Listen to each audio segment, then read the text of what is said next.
Hey guys, and welcome.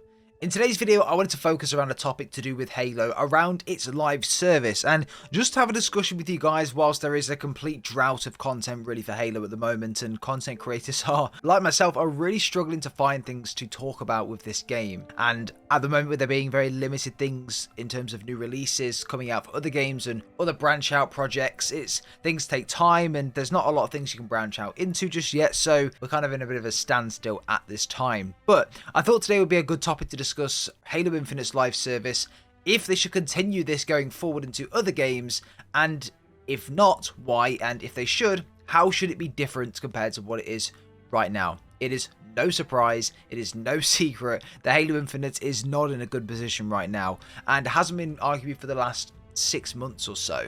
We've done countless videos on the channel as to why that is the case, but also focusing on what they can do differently internally, and really what they need to do different going into the next Halo game. Whether that's just a campaign or whether that's an entire game, we'll also have a quick discussion around that in this video. But I thought it was a topic that would end off some of the Halo content, as we're in a bit of a dry spot right now, leading into the likes of Modern Warfare and a couple of really exciting videos that I've got on the horizon that I'm excited to share, which take a bit longer to develop. So anyway guys, without further ado, let's dive straight into the topic. Make sure you guys let me know everything down below in the comments. As usual, doesn't matter how crazy the comment might be, leave it down below. I'd love to have a read through of it, because I think we need to come together as a community here and just have a in-depth and a mature conversation around what Halo could be doing better. Yeah, a lot of people say that it's dead. A lot of people are just hating on the game because it's like a trend to hate on Halo at this point. But I feel like having a constructive conversation about this is way better, and it reaches more people. So leave them down below, but without further ado, let's dive straight in. So topic number one is going to be around the formula of Halo and how it worked previously, and of course how it works right now with Halo Infinite. So in the last decade, 15, 20 years or so of Halo, it has been a case where a game will release, and that game you pay for, so whether it's $50, $60, whatever it might have been, and then throughout that 3-year life cycle of that game, you then wait for the next Halo, which will be a complete new game with a new forge, new multiplayer, and things like that. That's what we've seen since Combat Evolved, all the way up until Halo 5. Halo Infinite though has taken things to another level and changed up the formula of how Halo works. Not in the sense of gameplay wise, because Halo Infinite feels very, very good and it feels like Halo, but from the way that the actual game is being managed by Microsoft and 343 Industries and how that's changed. So how has Halo Infinite changed? Well, what Microsoft and 343 have decided to do with this is follow the trend of live service. Whether you think that's a good thing or a bad thing, I think it has the potential to be something really good, but if not done correctly, it's catastrophic. And we've seen that with Halo Infinite. A live service game only works when you have the developing team around you to consistently pump out content. A live service and the modern day gaming industry and the communities around gaming all want content now. They want it quick. They want it every week, every month. Fortnite set an expectation for the industry, basically.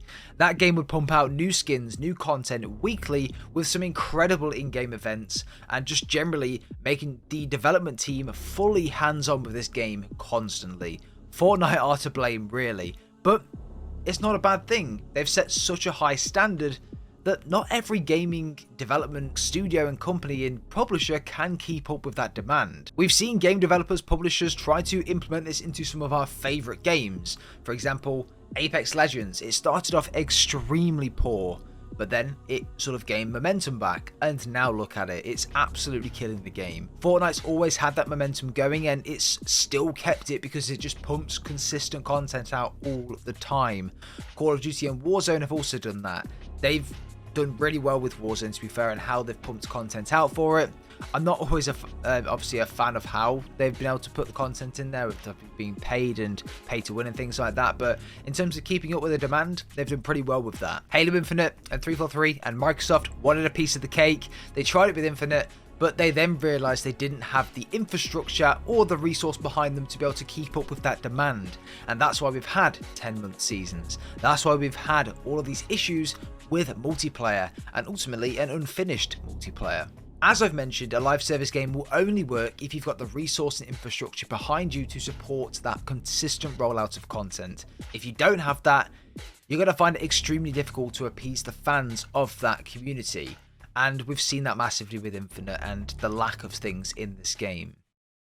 So right now at this time, judging on what's happened in the past year, would I want the next Halo game to be a live service, or would I want it to go back to the way that it was? This might be a controversial one, and I know that a lot of people won't like what I'm going to say, and that's that I want it to remain as a live service. Now, why do I want it to remain as a live service, you ask? Well, I feel as though the massive shift around in 343, I feel as though the terrible year that we've had with Halo, Microsoft are finally realizing, and we've seen this with the shift around in 343, that this cannot stay like this. This is a massive franchise like Call of Duty where people and fans will just come back to play it because of the name of the franchise. They don't even have to see or experience any of the trailers, any of the content, hear about what the story is like. People will come back because this game is Halo. What I think they should personally do is completely separate the campaign experiences from the multiplayer free-to-play side of things. This, I don't know why this wasn't a thought going into it, and maybe it was, maybe we just don't know about it yet. But for me, I feel like the campaigns, whether that's the Halo Infinite campaign, the Halo the Endless campaign, and then the iterations going on and on and on, should all be completely separate aspects of Halo. Halo for me should be a multiplayer free-to-play experience like we have right now, but within that free-to-play experience we have the likes of Forge, we then have Tatanka, we have loads of different free-to-play elements with battle passes and the general free-to-play live service aspect. However, the live service story needs to improve and follow on from those campaign installations that we will get periodically, whether that's every year, every 2 years, whatever it might be. The live service story has got to be good enough to make you want to buy that campaign. If I'm a new Halo fan and I'm coming in after I've just played some amazing multiplayer live service story, and then I hear that there's a new campaign that's going to continue that, of course I'm going to buy it. It's as simple as that. Halo Infinite's campaign for me was really good and it set the foundation for going forward. I feel as though that they are doing this and they are keeping the campaigns separate. Every campaign that comes out will be $60, $70, whatever it might be, and it'll be a full 10-hour campaign. However, the multiplayer side of things, the Forge side of things, the custom game side of things, Tatanka, and all of these other modes will be separate from the campaign. Not in the sense of they'll be separate stories, but they'll just be separated. So the campaign will be one side of things. You won't have a new Halo release anymore with a new Forge or a new multiplayer or whatever it is. You won't have that anymore. You will just have the new campaign, and then the multiplayer will be updated and expanded over time. And potentially that's where this 10-year plan comes into play. Whether it's been scrapped or not, we haven't had confirmed from Microsoft or 343 yet. It's just been rumors and speculation. But that's where I think that we're heading with Halo Infinite. And I think that that is the direction that this studio, 343 and Microsoft, are going to take this franchise. And to be honest, I don't mind it unless it's done correctly. But make sure you leave your thoughts and opinions down below, and make sure you are subscribed to the channel as well, because when Modern Warfare 2 comes out, there's going to be a load of campaign content coming. There's also going to be loads of multiplayer content coming, DMZ, Warzone, all that sort of stuff, and I like to cover a bit more lore around it as well. Not to mention some more game reviews on the likes of Scorn, Gears of War 2 as well. That's going to be coming on the channel. Very excited for that. And yeah, it's an exciting time on the channel. So make sure you are subscribed and stick around for that. But without further ado, guys, we'll see you all in the next one.